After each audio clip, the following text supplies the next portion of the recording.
श्री शिवाय नमस्तुभ्यम, हर हर महादेव। 3 अगस्त से कांवड़ शिव पुराण कथा जो कि शुरू हुई है, यह ऑनलाइन शिव पुराण कथा है जिसे गुरुजी ने सीहोर कोबरेश्वर धाम से ऑनलाइन वाच रहे हैं और सभी से अपने घर पर रहकर ही सुनने को कहा है। पर इस कथा को आप कथा पंडाल में पहुंचकर भी श्रवण कर सकते हैं। यह 5 दिवसीय शिव पुराण कथा है जो कि 3 से 7 अगस्त तक दोपहर के 1 बजे से 4 बजे तक आस्था यूट्यूब के माध्यम से लाइव देखी जा सकती है। आज 6 अगस्त चौथे दिन की शिव पुराण कथा में गुरुजी ने 4 पुष्प वाला बिल्कुल नया उपाय बताया है। साथ ही आज गुरुजी ने त्रिशूल वाला बिल्कुल नया उपाय बताया है। साथ ही आज गुरुजी ने जो नया उपाय बताए हैं उनमें एक 7 अगस्त सावन नवमी की तिथि में करने वाला बिल्कुल नया उपाय है। अगर किन्हीं कारणवश आपने 6 अगस्त की चौथे दिन की कांवड़ शिव पुराण कथा का श्रवण नहीं कर पाए हैं तो पूरी कथा का रसतत्व आपको इस छोटे से वीडियो से प्राप्त होने वाला है, इसलिए वीडियो को आप अंत तक जरूर देखें। बढ़ते हैं कथा की पहली विशेष जानकारी की ओर। कथा शुरू होते ही गुरुजी ने कहा, दुर्योधन और अर्जुन दोनों एक ही गुरु के शिष्य थे, पर दोनों के विचार दृष्टि अलग अलग है। शिव पुराण की कथा कहती है, दुर्योधन कभी भी भोलेनाथ की भक्ति और पूजन नहीं करता था और अर्जुन की मां कुंती भोलेनाथ की परम भक्त थी। उसी का प्रभाव अर्जुन के जीवन में देखने को मिला। बढ़ते हैं आज की शिव पुराण कथा की दूसरी विशेष जानकारी की ओर।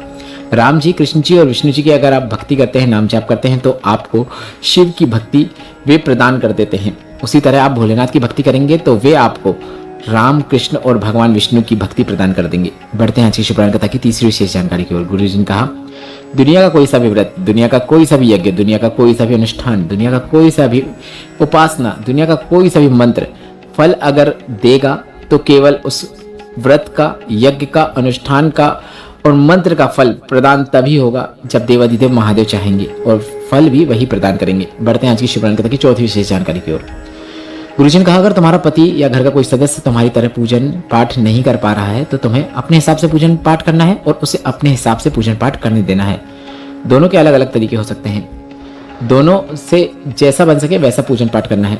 दोनों को बस प्रेम से जितना बन सके उतना पूजन पाठ करना चाहिए और आपको जो पूजन पाठ कम करता है या नहीं करता है उसके अंदर भगवान के प्रति विश्वास जगाने का प्रयास करना है। विश्वास जागेगा तो वह खुद भक्ति में डूब जाएगा। बढ़ते हैं आज की शिव पुराण कथा की 5वीं विशेष जानकारी की ओर।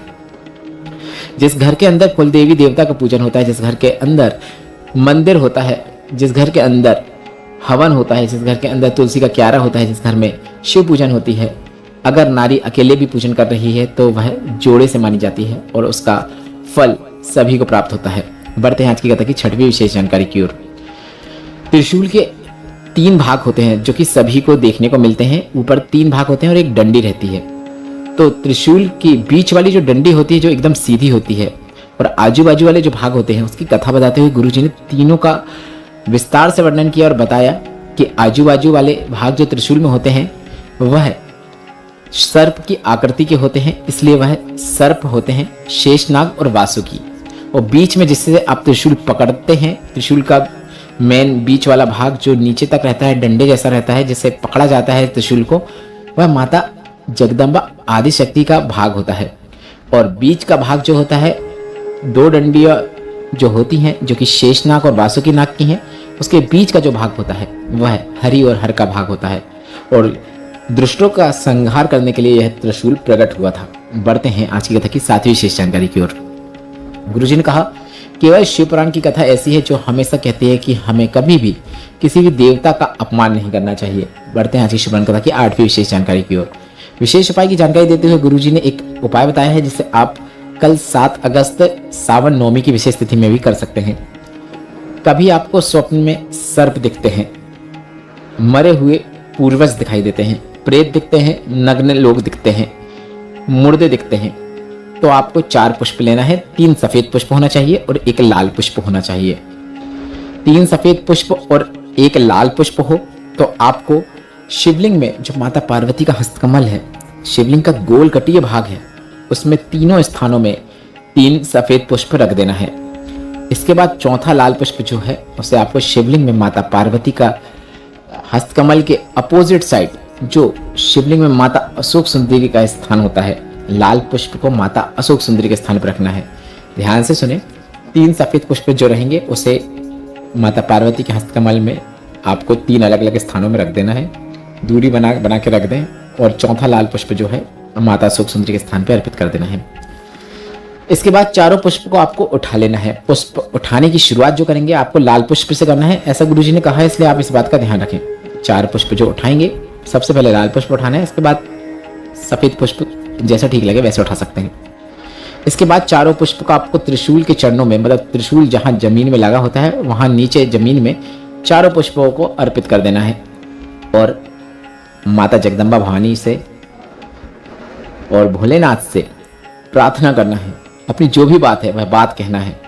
स्वप्न गलत आ रहे हैं वह सही हो जाए, कृपा बनाए रखें, बस आप इतना भी बोल देंगे तो कभी भी बुरे स्वप्न आपको नहीं आएंगे, गलत स्वप्न नहीं आएंगे, यह निश्चितता है। बढ़ते हैं 9वीं विशेष जानकारी की ओर। गुरुजी का कई लोग कहते हैं कि हमें पशुपतिनाथ व्रत करने पर भी लाभ नहीं हुआ। तो इसके बाद गुरुजी ने कहा, आपने प्रसाद कहाँ से लिया? मार्केट से लिया ना, इसलिए आपको लाभ नहीं मिल रहा है। अगर आप पूजन करते हैं पशुपतिनाथ का तो आपको स्वयं प्रसाद बनाना है या फिर घर का प्रसाद का उपयोग करना है, या घर में अगर कुछ है जिसका आप उपयोग कर सकते हैं तो वह करना है। पार्थिव शिवलिंग का पूजन अभिषेक करते हैं, सावन शिवरात्रि हो या अन्य शिवरात्रि हो, मासिक शिवरात्रि हो या कभी भी, तो अगर आप पार्थिव शिवलिंग का निर्माण स्वयं करेंगे, अपने हाथों से स्पर्श करते हुए मिट्टी से पार्थिव शिवलिंग का निर्माण करेंगे तो इसके फल की प्राप्ति भी आपको ही होगी। और ऐसा पार्थिव शिवलिंग का स्वयं निर्माण करने से मस्तक में और हाथ में अगर उल्टी रेखाएं भी हैं तो वह भी सही होना शुरू हो जाती हैं। अब बढ़ते हैं 10वीं विशेष जानकारी की ओर। गुरुजी पंडित प्रदीप मिश्रा जी ने अगस्त, सितंबर, अक्टूबर, नवंबर 4 महीनों का अपना कार्यक्रम बता दिया है जो कि सबके लिए विशेष है। अभी 9 अगस्त से गुरुजी की अगली शिवपुराण कथा होगी जो कि काशी वाराणसी में होगी। इस शिवपुराण का नाम गुरुजी ने विश्वनाथ शिव पुराण कथा रखा है क्योंकि यह काशी में हो रही है। यह कथा ऑनलाइन है इसलिए आप वहां पर इसको जाकर नहीं सुन पाएंगे, इसलिए आप इसे घर पर ही आस्था यूट्यूब के माध्यम से दोपहर के 1 बजे से 4 बजे तक देख पाएंगे। कथा सारे वीडियो भी आपको इसी चैनल पर देखने को मिलेंगे। इसके बाद 11 अगस्त सावन शिवरात्रि का विशेष पूजन गुरुजी शाम को 7 बजे करते नजर आएंगे जो कि आप आस्था यूट्यूब के माध्यम से लाइव देख सकते हैं। इसके बाद 17 अगस्त से 23 अगस्त तक जयंती भाई स्टेडियम भिलाई छत्तीसगढ़ में शिव पुराण कथा होगी।